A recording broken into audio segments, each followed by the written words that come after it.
ক্ষেত্ৰত মই ক'ব খুজিছোঁ এইখিনি, আমাৰ ধৰ্মীয় কামত কিছুগুলি মানুহ আছিল আমাৰ মছজিদত, জমাতো কামত ব্যস্ত আছিল। সেই মানুহজনক আসামি দিছে, আৰু এটা ল'ৰা গাড়ী এক্সিডেণ্ট হৈ পেলাই হাত ভৰি ভাঙিছে, সেই ল'ৰাটোক আসামি দিছে। গতিকে এইবিলাক কথা নহয়।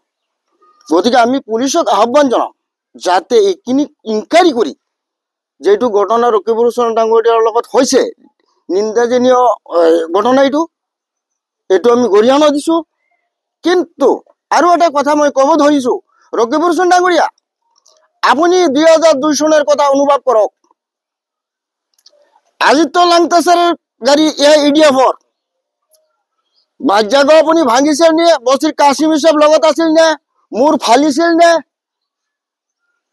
আমাৰ লাইলৰিত কেইবাটা মানুহৰ দাড়ি ছিঙিছিল নে? আপোনাৰ মনত পৰেনে? আমাৰ বৰগলিত খাৰুল মুক্তি সভা আছিল, চাক্কা ধুলিয়াইছিল নে? ইটা মাৰিছিল নে? এইবিলাক কথা আপোনাৰ একবাৰ মনত পৰক ৰকিবুল হাছান ডাঙৰীয়া। পাপ কৰিলে পৰাচিত্তখিনি ভুগিবই লাগিব। ৰকিবুল হাছান ডাঙৰীয়া, আপুনি সমষ্টিত আহি পেলাই তেওঁলোকে কেছকাল নলগাব। আপোনাৰ সেইকাৰণে আমি অনুৰোধ জনাইছোঁ, আপুনি ধুবুৰীৰ মানুহ, ধুবুৰীত আপুনি গুচি যাওক। আমাৰ সামগ্ৰীত আহিবলৈ আপোনাৰ কোনো লাভ নাই। এটা আপোনাৰ কি আছে?